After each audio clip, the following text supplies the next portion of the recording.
আজকে বিষয় হচ্ছে যে প্রতিভা। আমরা জানি বিভিন্ন মানুষ বিভিন্ন প্রতিভা নিয়ে জন্মায়, আবার অনেক মানুষ আছে যে দুনিয়াতে মানে একদম পশুর মতো হয়ে জন্মায়, খাওয়া দাওয়া মানে ভিতরে কোনো গুণই নাই, সব কুকৃতি দিয়া পড়া। আবার কিছু কিছু মানুষ আছে যে অসাধারণ প্রতিভা নিয়ে জন্মায়। সেটার মূল চাবিকাঠ হচ্ছে তার পুনর্জন্ম, তার গত জন্মের যে ফল।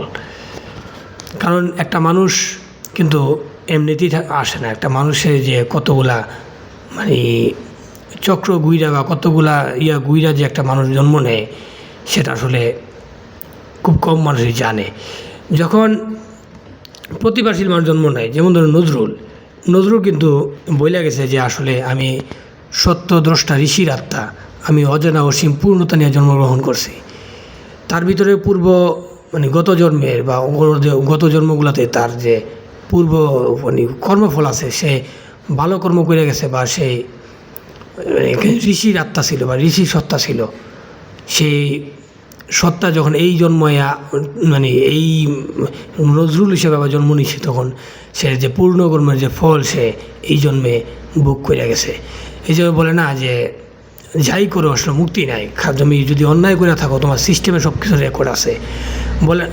বলে না যে পাপ করছি না করছি বা গুনাহ করছি না করছি কে দেখবো বা কেমনে বুঝবো, এগুলো সিস্টেমে সব রেকর্ড করা আছে। আপনি লক্ষ্য করে দেখবেন, আপনি যখন রাতে ঘুমান এমন কিছু আপনার স্বপ্নের বিষয় আসে যা আপনি একমাত্র আপনিই জানেন, দুনিয়ার কেউই জানে না। কিন্তু আপনার স্বপ্নের ভিতরে, অচেতন মনের ভিতরে সব রেকর্ড করা আছে। আপনি কোন জায়গায় কী করছেন না করছেন, মানে একবার প্রত্যেকটা জিনিস কিন্তু সিস্টেমে রেকর্ড করা আছে। আপনি তো নিজের থেকে ধোঁকা দিতে পারবেন না, হয়তো অন্যরে ধোঁকা দিতে পারবেন, যারাই ধোঁকা দিতে পারেন। ধরেন আল্লাহরই ধোঁকা মারলেন, কিন্তু নিজের সিস্টেমে তো আপনি ধোঁকা দিতে পারবেন না। আপনার মনের ভিতরে, আপনার যে চরিত্রের ভিতরে সব রেকর্ড করা আছে। তো একজন মানুষ যখন জন্মায়, তখন মানে বেশিরভাগ মানুষই তার পূর্ব জন্মের যে কুফল, যে কুফলের কারণে তার ভিতরে যে কামনা বাসনা বা খাওয়া দাওয়া মুজ মাস্তি দিয়েই যার জীবন পরিচালিত হয়, সে আবার জন্ম নিলে আবার সেই তার ভিতরে প্রতিভা দূরের কথা, যত অমানবিক বা হিংস্রতা যা আছে সব কিছু আবার নিয়ে জন্মায়। ফেরেশতারা আসলে এই যখন আল্লাহ বলছিল যে আমি দুনিয়াতে মানুষ তৈরি করতে চাই, আমার প্রতিনিধি বাড়াতে চাই, তখন ফেরেশতারা বলছিল যে তুমি কি মানুষ তৈরি করতে চাইতেছো যে যারা দুনিয়াতে দাঙ্গা হাঙ্গামা করবো, যা রক্তপাত সৃষ্টি করবো, বিপর্যয় সৃষ্টি করবো। সেই যে পশু প্রবৃত্তি মানুষগুলার ব্যাখ্যা দিয়েছিল যে এই ফেরেশতারা। আর আল্লাহ যে বলছিল আমি যা জানি তোমরা জানো না, আল্লাহ বলছিল যে আমার স্বরূপ প্রকাশ করবো, যে আমার যে চরিত্র, আমার যে স্বভাব, সেই স্বভাব প্রকাশ করবো মানুষ। তাহলে এখানে দুই ধরনের মানুষ আছে। এক ধরনের মানুষ হচ্ছে যে ফেরেশতারা যেটা বলছিল যে যারা রক্তপাত মারাহানি কানাকানি নিয়ে জড়িত থাকবো। আরেকজনের মানুষ হচ্ছে যে ক্ষুধার স্বরূপ, ক্ষুধার স্বভাব, আল্লাহর যে প্রতিনিধি, সেটার বহিঃপ্রকাশ ঘটবো তার চরিত্রের ভিতর দিয়ে। তো এই জন্য দুনিয়াতে যারা বিশেষ প্রতিভা নিয়ে জন্মায়, তাদের আসলে পূর্ণজন্মের যে ফল, সেই ফলের যে স্বাদ তারা ভোগ করা যায়। সেটা যদি খারাপ হয়, খারাপ ভোগ করে যাওয়া লাগে, যদি ভালো হয়, ভালো ভোগ করে যায়। আপনি এখন যা করতেছেন এটাও আপনার পরবর্তী জন্মগুলোতে আপনি ভোগ করে যাইতেই, এটা নিশ্চিত।